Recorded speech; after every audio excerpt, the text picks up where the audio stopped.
Well, cool, man. Hey, thank you for taking a minute out for the program today. I appreciate it. Great to meet you. And before we get into your life and what has made you who you are, how did you survive COVID? The last 3 years was quite a deal. How did you get through it? And how has it changed the way that you do things now?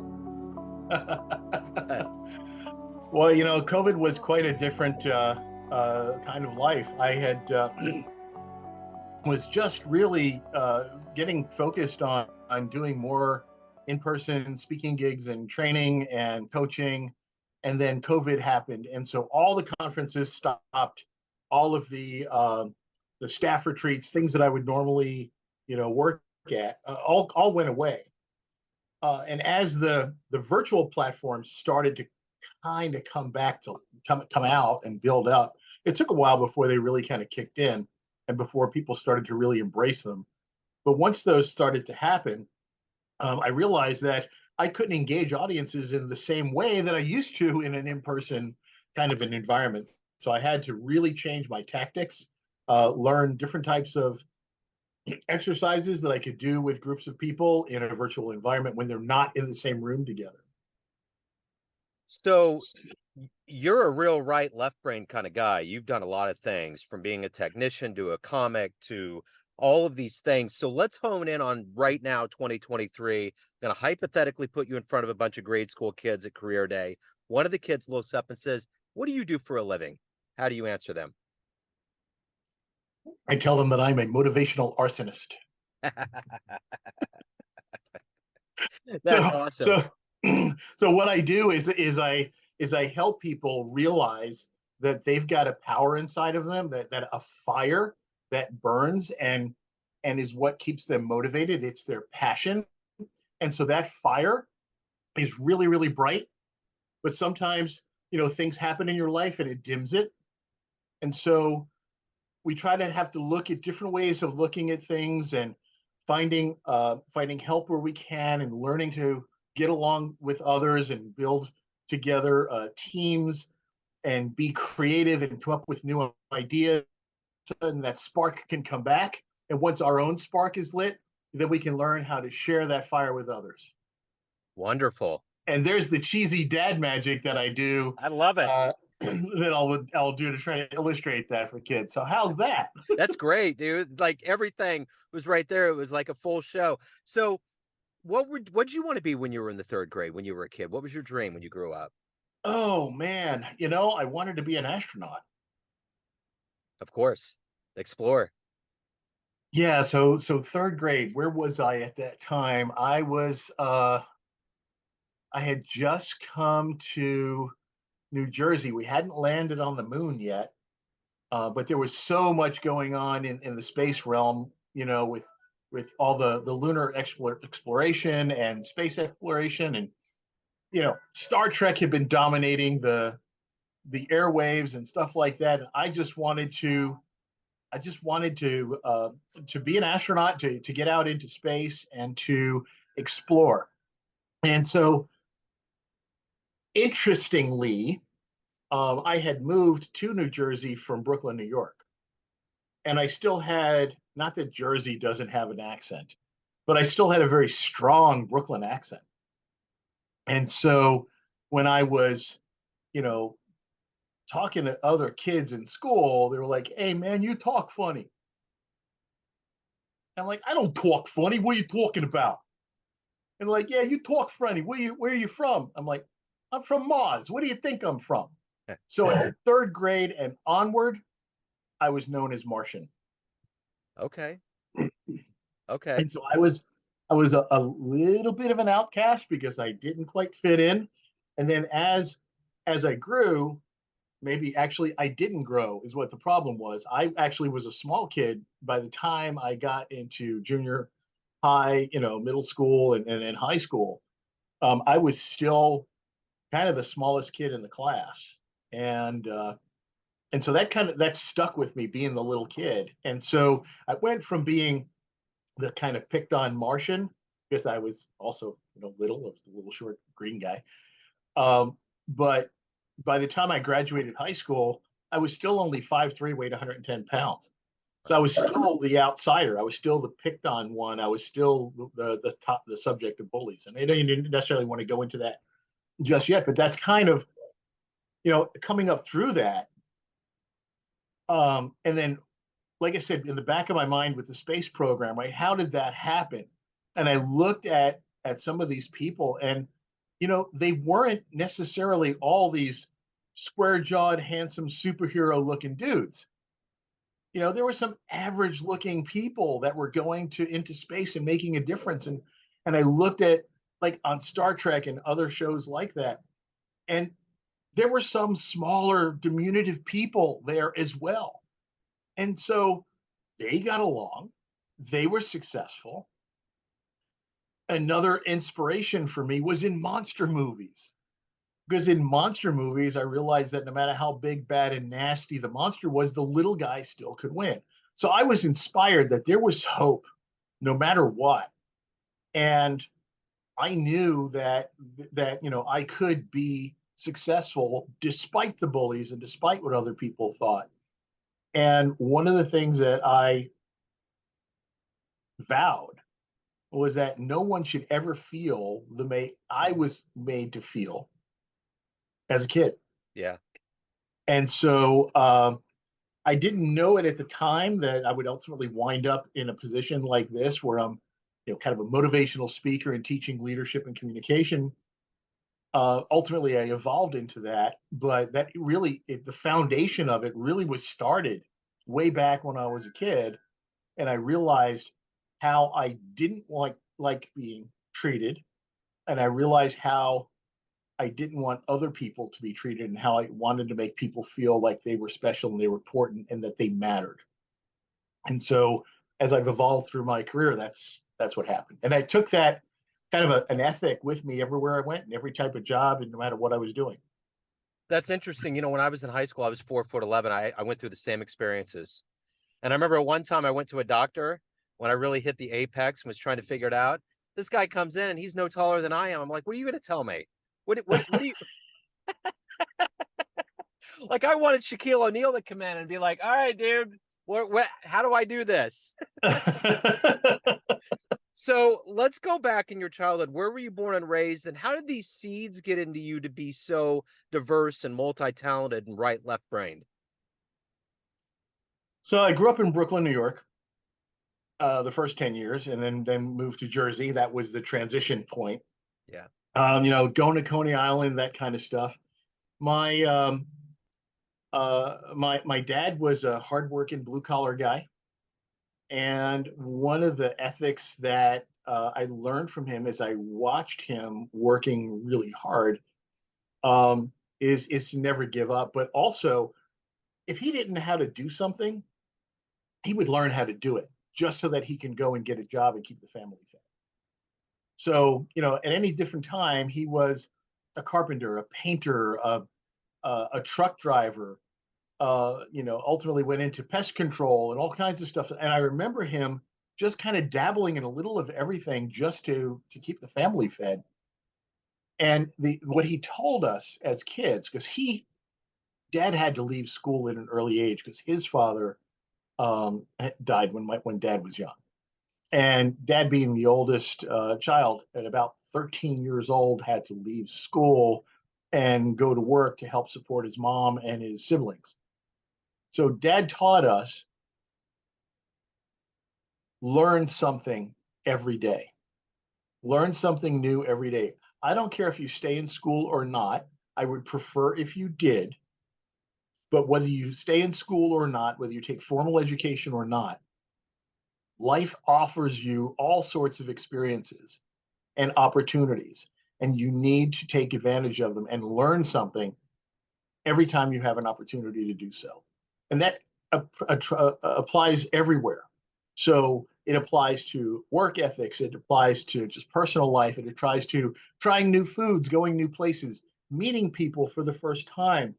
You don't look at somebody and see them as being different. You look at them and you look at the positive things that they bring to the table. You give everyone an opportunity. And so by doing that, you get to learn more, you get to expand your horizons. And so this was a really strong ethic that I learned from dad. On the other side of that coin was mom. And mom was, so my grandfather was a vaudevillian. And so mom kind of brought that entertainment ethic to the world. Um, and it was quite interesting because she was a very attractive woman. So it was really tough being the little guy in school and having the hot mom in the neighborhood, right? Because everybody was my teachers, my classmates, everybody was always hitting on her. The only reason why I was a lousy athlete, being the small guy, and the only reason why I got to play on the sports teams was because the new mom was going to come pick me up after school. But what I learned from mom so much about, she had this generosity in her heart that was all about that kind of entertaining um, mindset that she had. She loved to make people laugh. She loved to make people happy. And she would wear, flashy, flamboyant clothes. She was always dressed to the nines, no matter what. And if somebody said, "Hey, that's a really lovely shawl," mom would take it off her shoulders and give it to the person. Wow. If she knew that it would make that something that she could do could make somebody else happy. So that was an ethic I learned from her. Yeah. So That's that's the kind of I was fortunate in, I didn't have the traditional motivational speakers kind of background that says, oh, I was a broken child, and I was beaten and I was on drugs when I was 4.5 years old, and went to jail when I was 6, or none of that kind of stuff. I had a very loving home. My parents did divorce when I was in high school, um, but I still learned a lot from them throughout, and so I consider myself very fortunate. But that was kind of the environment that I grew up in, and where I kind of built my base ethics. sounds like it. So who's been a hero for you in your life? Mom and dad. Uh, it's interesting as I look. I never would have said when I was younger that there was a hero that I had. But I would say that there were elements of different people that I wanted to emulate. There were, and they weren't necessarily famous people. They were people in my life. Um, I had a great aunt who was, she was all heart, and whenever we would get together, she would walk away from the adults and come over and spend time with me, and she would teach me how to tinker on the piano. And I still can't play the piano, but she would, just show me how to tinker. And that the ethic of spending time with people, right? And understanding that people are worth your time no matter who they are. Um, there have been some people that I've worked with and people that I've worked for over the years who really showed me the light, to use a pun. Um, and there were things about them that said, I want to be like this person. One of those first people was an old boss of mine back in the days when I was working in the men's clothing industry, and is sales of men's clothes, and people would come in and you try a suit on them and you mark them up for alterations and all that stuff. And he taught me a lot about how to sell without selling. Um, one of the things that he was very adamant about, even though, selling was the bottom line, he said, you'll never lie to somebody and tell them that they look good in something that doesn't make them look good. If it's not their color, it's not their color. Even if they think they like it, don't let them walk out looking like a fool, because then it makes us look bad. And so that was something that at first I didn't realize was important, because I thought, well, isn't it important to get the sale? I mean, isn't that what we're here for? And we knew that the big bosses, the owners of the store chain, were adamant about, you never let anybody walk out without having dropped some money in the till. But Bernie's attitude um, was to was to be benevolent, and because you gave that indication that you cared about that individual. Hey, I'm not going to let you walk out in that mint green suit, dude, because that color is not good on you. Yeah. Let me put you into something else. And so that kind of an ethic, where you're concerned about other people, was something that I said, I'm going to add that to my repertoire. So if you can meet anybody alive on the planet right now and spend some time with them, who'd it be? Ooh, that's a tough question. There are some people I'd like to punch in the face and go, what in blazes is wrong What with are you you? doing? Um, I don't, I don't know. There's not anybody that I would say, and I know that's kind of not what you want to hear. You want to hear, like, Oh who, no, yeah, your but answer is your answer. Yeah. yeah, I mean, I'm just trying to think, is there anybody that I really would love to meet? Um, I have to give that some thought. We'll I have circle to give back that some around. thought, because there's really nobody that stands out that says, I want to go and shake this person's hand, and meet them. There are some people that I've seen, just like local heroes. I'll call them that. People who've done really good things in the community, um, in my current community, just in general. And I'd like to go and shake their hand and go, "Hey, thank you, great job. It was wonderful for you to be able you to do that." And so there are those kinds of folks. Yeah. There's a young lad in, I call him a lad, in Baltimore, and I guess the kid's probably about 12 now. But when he was 8 years old, he was out there starting fundraisers to help Native Americans who were starving, and actually, had truckloads of food delivered to, uh, some of the tribes in the Midwest, because, he'd gone on vacation and driven through the area and saw the poverty, and told his parents that, he wanted to do something about it. I want to meet this kid, but I also want to meet his parents, because they instilled that ethic in him. And I want to say, thank you for raising somebody who is obviously founded in compassion. And Yeah. coming from inner city Baltimore, where this family is from, that's saying something. Hmm. Yeah, yeah, for sure. So what is the motivation, the fire, the gas in your tank, so to speak, for you every day to accomplish and get done what your mission is in your life? I started to allude to, when I was talking about the things that I've learned from different people in my life, and the kinds of behaviors and ethics that I chose to emulate. When I see other people behaving in those ways, that inspires me. When I am part of helping people to behave in that way, that's my reward.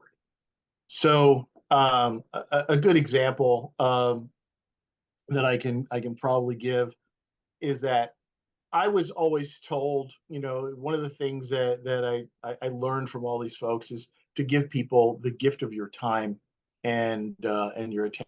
So when you are in a conversation with somebody, you're actually listening to them, instead of just, waiting your turn to speak, but actually listening and being part of the conversation and understanding who they are. And so, there was a young woman I was working with in this organization many years ago, and we were just chatting. We didn't know each other very well, but we were just having a casual chat. And she was talking about how there was a position opening up. She didn't think she was quite qualified for it, but she was anxious about it. Um, and she was thinking about putting in for it, but thinking they had somebody else in mind. And I listened to all of the doubts that she had in herself. And then we chatted a little bit, and I pointed out some things that I had knew about her, or asked her some questions to find out about, her background, and things that I didn't know yet about her. And she told me some of the things about, where she was coming from, what kind of experience she had that, nobody really paid attention to or knew about. And I pointed out how her retail experience, how her waitressing experience, how her, dealing with her, drug addicted, relative, all of those things can actually be turned into skills that could be applied in this new job. And she had not even looked at it that way. So we chatted a little bit more, and I really, I wound up leaving the organization not too long afterward, and really hadn't seen or talked to her since. Years later, connects with me on LinkedIn. Hey, I wanted to tell you, thank you. I went, for what? She said, well, you spent, some time with me 15 years ago and chatted with me. And I put in for that job and I got that job. And I've had the greatest career ever since. Wow. And, she's leading, teams, and she's, running multi-million-dollar projects and all that. She goes, it never would have happened if you didn't just take the time. That's cool. And so that's that warm fuzzy.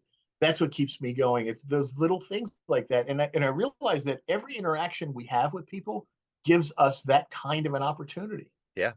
You can make or break somebody in just a few seconds. I know Absolutely. my mood is dramatically improved if somebody smiles at me, and my mood goes in a whole different direction if somebody's a grump. Yeah. So, Yeah. and so we look at that impact that we have on each other. And if I smile at somebody and they smile back, and then they turn and they smile at somebody else, bing, that's bonus right there for me. 100%. So, John, everyone out there has a perception of you, family, friends, clients, colleagues, but you run the show. What's your perception of you? Who do you think you are? Wow, man, you asked some tough questions. This is the therapy And section. I was going to say, man, am I going to get a bill for this psychotherapy? Um, who do I think I am? Interesting. I am a unique conglomerate of all of those positive energy people in my life. A lot of people say, oh, I'm a unique individual. Yes, I am a unique individual, but I wouldn't be who I was if it wasn't for all of these people that I've encountered throughout my life, the good and the bad. The bad provided me lessons where I said, I never want to behave that way. And the good provided me, some inspiration and opened doors and windows for me that said, I want to emulate those things. I wouldn't say that I'm a copycat of anybody else. I'm a unique blend. And what I have to offer is what I hope is a unique perspective on how we need to go through life.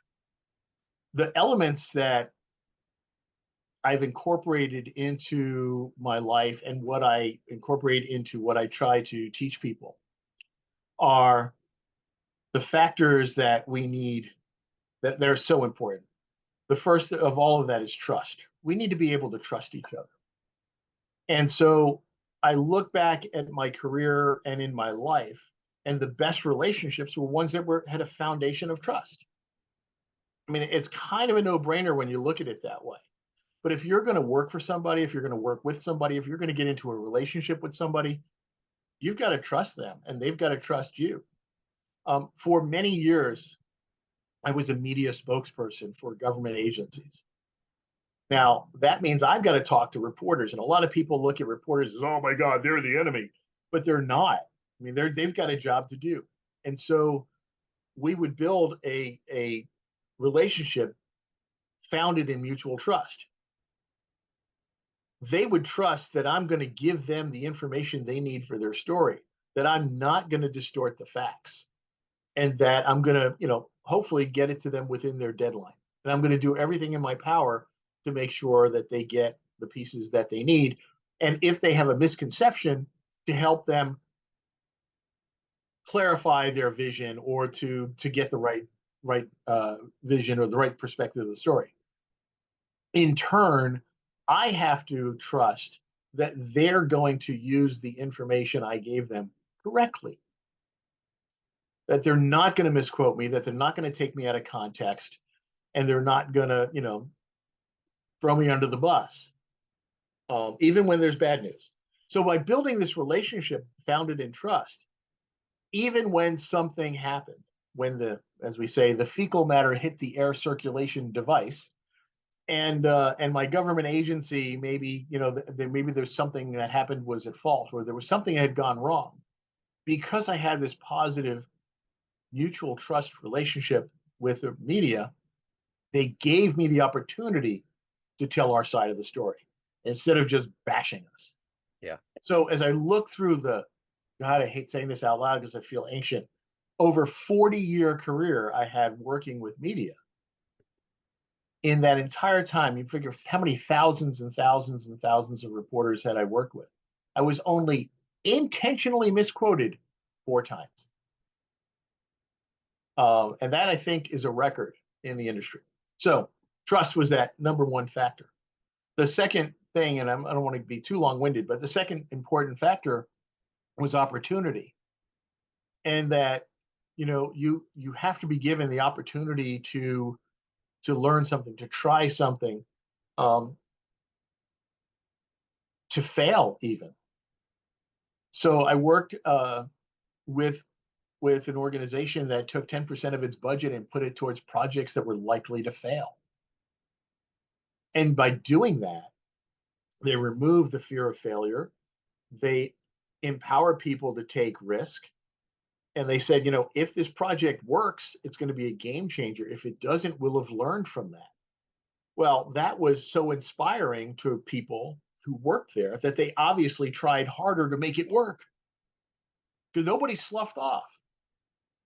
They said, we know this project's likely to fail. So nobody sat back and go, okay, it's just going to fail. No, everybody tried. They're like, now I'm going to defy the universe and make this work. So that was very inspirational for folks because they had the opportunity to try. So opportunity is huge. And that goes back to the whole thing too, the ethic I learned from Dad, right? Give everyone an opportunity to prove themselves. Just don't look at somebody for their skin color, their build, their gender, their age, whatever, and make assumptions. Give them an opportunity to show you who they are. So opportunity was the next, was that. And then the third factor was respect. You have to respect each other as individuals and for their abilities.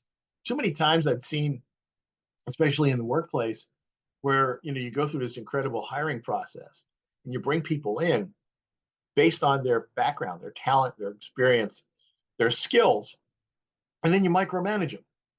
Well, you're not respecting them for their, for what they brought to the table. So mutual respect is another real important factor. The next one is communication.